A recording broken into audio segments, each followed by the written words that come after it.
Hola, bienvenida. Te quiero traduleer otra parte del libro de Elizabeth Gould Davis, El primer sexo.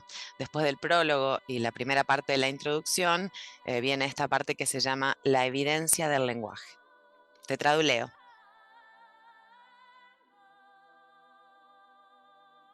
Si el ser humano se ha vuelto cada vez más civilizado, más inteligente y más complejo a través de la evolución, ¿por qué su lenguaje ha experimentado una evolución inversa? Es obvio que los lenguajes de hoy son mucho menos complejos que los lenguajes clásicos.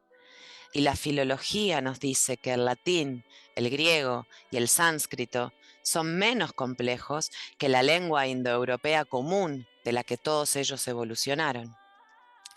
Si estas lenguas muertas son un laberinto de terminaciones, declinaciones y conjugaciones que dificultan su aprendizaje para estudiantes modernos, el idioma original era un laberinto aún más difícil. Sin embargo, pocas personas parecen estar preocupadas por la discrepancia en el hecho de este lenguaje original altamente sofisticado por un lado y la creencia generalizada por otro lado de que el ser humano primitivo se comunicaba mediante gruñidos. ¿Cómo podemos conciliar el hecho de que el complejo idioma latino, por ejemplo, es una simplificación de un idioma prehistórico anterior, con la creencia predominante de que el idioma evolucionó a través de onomatopeyas, una especie de habla infantil compuesta de sonidos imitativos? Son completamente irreconciliables. Entonces, ¿de dónde vino el lenguaje común original? ¿Y quién lo inventó? Ciertamente no el conocido cavernícola con todo y garrote y piel de oso del imaginario popular. Rousseau, hace 250 años, escribió: "Estoy tan convencido de la imposibilidad de que las lenguas deban su institución original a medios meramente humanos, que dejo el problema a cualquiera que se proponga resolverlo". Rousseau, por supuesto, imaginaba a nuestros antepasados de la misma forma que los imaginamos nosotros. De hecho, la imagen popular del hombre de las cavernas debe su origen en parte al propio Rousseau y a su concepto del noble salvaje. Y por supuesto no podía concebir a este salvaje como el inventor del lenguaje. El problema lo dejó perplejo. Y también nos dejaría perplejas a nosotras si no supiéramos que la humanidad es mucho, mucho más antigua de lo que pensaba Rousseau. Voy a hacer un paréntesis porque es bastante común esto de Rousseau, una nota de la tradulectora, como lectora en este caso, no como traductora. ¿Cómo hacen el salto directo de si no se explica, ¿no? Porque lo hizo un tipo, entonces tienen que haber sido los marcianos un fantasma, ¿no? O sea, ¿cómo no da la cabecita para imaginar que quizás, ¿no? La respuesta esté en otro lugar, ¿no? Más cerca, digamos, que Marte, ¿no? Bueno, seguimos. Em, Habló de Rousseau, ahora vamos con otro masazo que es Hegel, ¿no? En La razón en la historia, Hegel escribe que es un hecho de evidencia filológica que los lenguajes que los pueblos hablaban en su condición tosca eran muy elaborados. Y también que una gramática comprensiva y consistente es obra del pensamiento. ¿Cómo pudieron entonces, dice Elizabeth Gould Davis, estos antepasados toscos, rudos, ignorantes, burdos, incultos, incivilizados, haber elaborado una gramática completa, coherente, ¿no? y muy elaborada? Si pudieron hacer eso, no podrían haber sido tan terriblemente toscos. Y si eran toscos, ¿quién les organizó la gramática? Acá habla de otro sujeto, Mommsen, que escribe que el lenguaje es la verdadera imagen y órgano del grado de civilización alcanzado. Y reconoce, este Theodor Mommsen, que los toscos indoeuropeos, antes de dividirse en las naciones clásicas y modernas de Europa y Asia, tenían un vocabulario muy extenso. La conclusión que se puede sacar es que o bien nuestros toscos antepasados no inventaron su propio idioma, o bien que no eran tan toscos y burdos como somos hoy, cuando, en el caso de ella, ¿no? La gramática inglesa simple está más allá de la comprensión de la mayoría, dice ella, de los estadounidenses, pero se aplica a cualquier lengua moderna. La gramática es difícil para sus hablantes hoy, ¿no? Cualquier gramática. Seguimos. Un dato interesante sobre este idioma original es que parece haber nacido en un lugar subártico, ya que las raíces más antiguas, comunes a todos sus descendientes, se refieren a latitudes del norte, renos, abetos, nieve, etc. Este hecho curioso parece contradecir la evidencia de que nuestra civilización actual se originó en llanuras montañosas del sureste de Europa y Anatolia. Estas dos suposiciones contradictorias podrían conciliarse si se adoptara la teoría cataclísmica o la teoría del desplazamiento de los polos que han propuesto varios autores, nombra un par, Velikovsky, Brown, etc. y otros, dice. Entonces, las llanuras de Anatolia podrían haber sido alguna vez subárticas y la fauna subtropical excavada en los últimos años bajo el hielo ártico podría haber estado pastando en una jungla tropical en algún momento antes de un cataclismo mundial. Pitágoras, en el siglo VI, antes de la era cristiana, enseñó la teoría del desplazamiento de los polos y atribuyó esta creencia a los egipcios y a los antiguos pueblos de la India.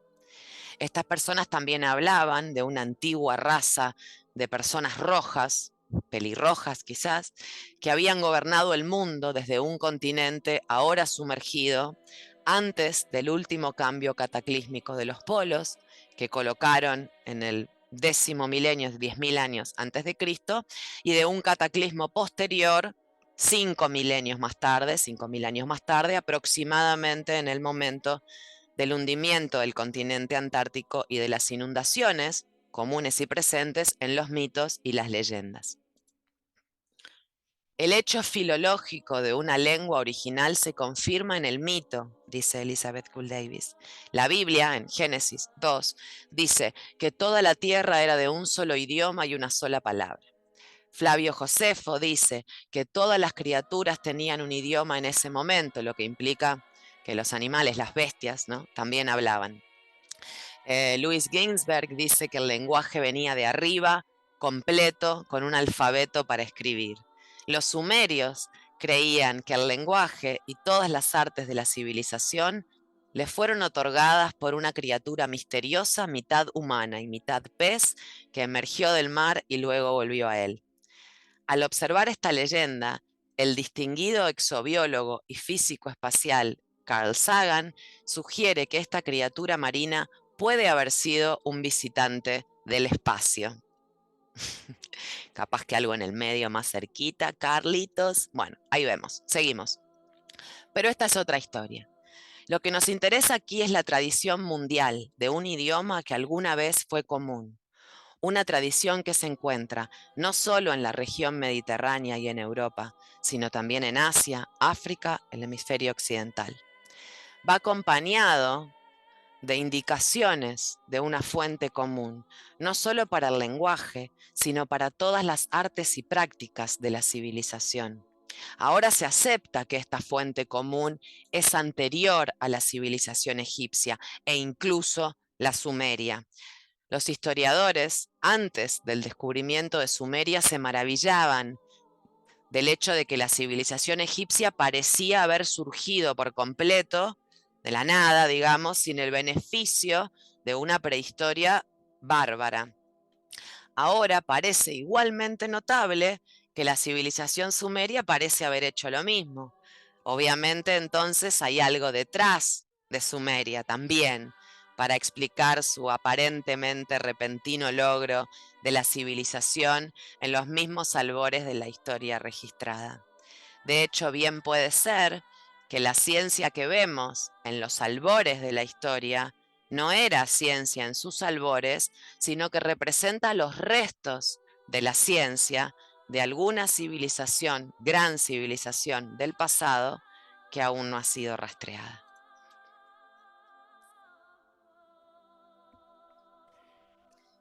Bueno, ahora te quiero traduleer otra sección de evidencias en el libro El primer sexo de Elizabeth Gould Davis, en esta introducción, em, que se llama La evidencia de los mapas.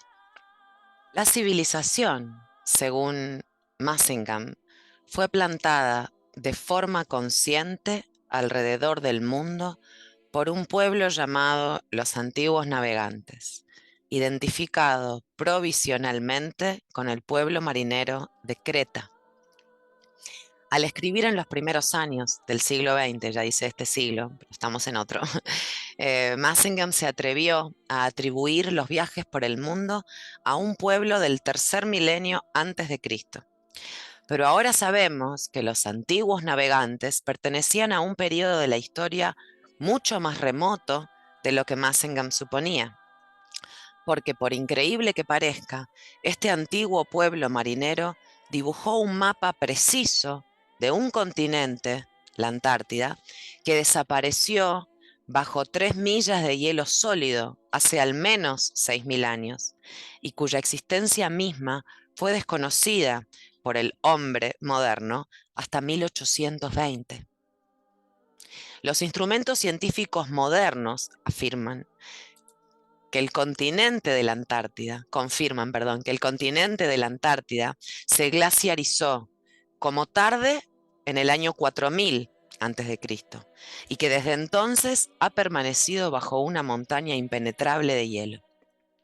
Este hecho, más la probabilidad de que la Antártida tuviera latitudes templadas antes del año 4000 antes de Cristo, combinado con el hecho adicional de que se han detectado enormes depósitos de carbón allí que indican la existencia y crecimiento de bosques, conduce a la increíble idea de que la Antártida debe haber sido cartografiada por alguien de la Antártida antes de su glaciarización hace 6.000 años. ¿Era esta persona cartógrafa de la Antártida Atlante?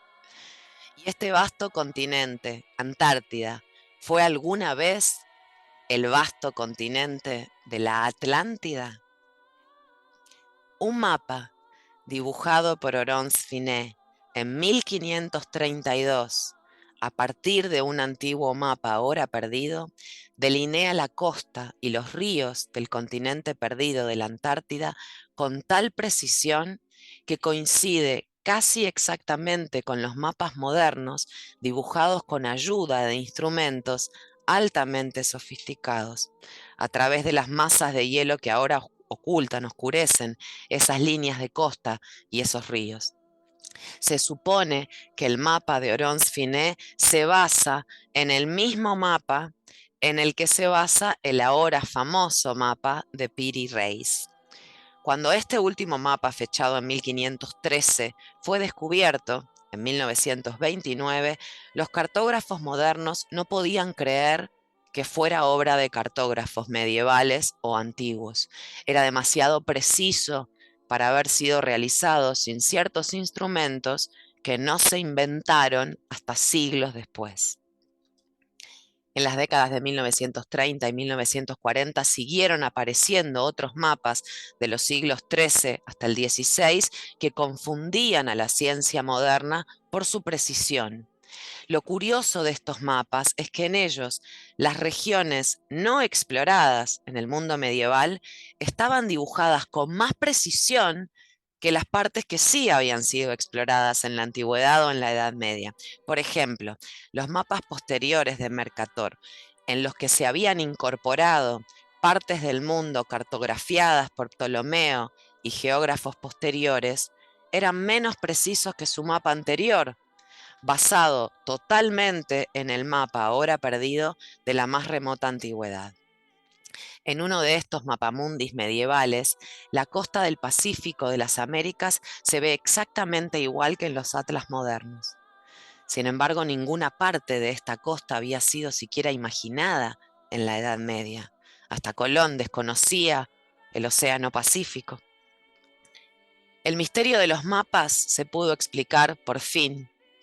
El mapa antiguo, original, de origen desconocido, había sido rescatado por los cristianos, cuando quemaron la gran biblioteca de Alejandría en Egipto en el siglo V y se habría llevado a Constantinopla.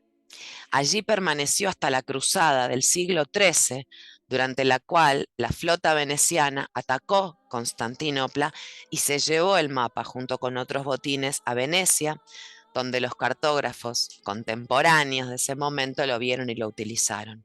Se desconoce dónde desapareció finalmente, el rastro se pierde ahí. Así pues, conocemos el origen de los sorprendentes mapas medievales, pero no sabemos quién, qué raza o qué pueblo dibujó el mapa original en el que se basaron. Cuando Gibbon en el siglo XVIII dijo de Bizancio y de la gran civilización bizantina que no había salvado ni una sola obra de la historia, la filosofía o la literatura del olvido, no sabía, por supuesto, de este trozo de pergamino salvado fortuitamente, este antiguo mapa que había sido copiado y vuelto a copiar a lo largo de incontables milenios hasta acabar en Bizancio. Y sin embargo, este mapa ha arrojado más luz sobre la prehistoria y ha revelado más de la antigua civilización que lo produjo que todos los arqueólogos, historiadores y otros expertos de todas las épocas desde entonces. ¿Quiénes eran estos antiguos navegantes que surcaban los 7 mares 10.000 años antes de la era cristiana?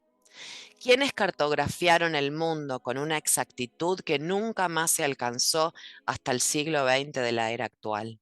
Sean quienes sean, no cabe duda de que sus conocimientos científicos eran pares con los nuestros. Y ciertamente disponían de naves de gran alcance, oceánicas, capaces de dar la vuelta al mundo.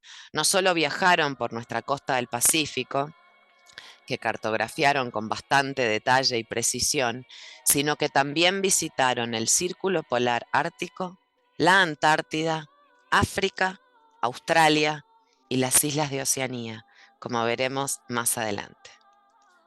En otra parte de El primer sexo de Elizabeth Gould Davis, que te voy a traducir en otro video.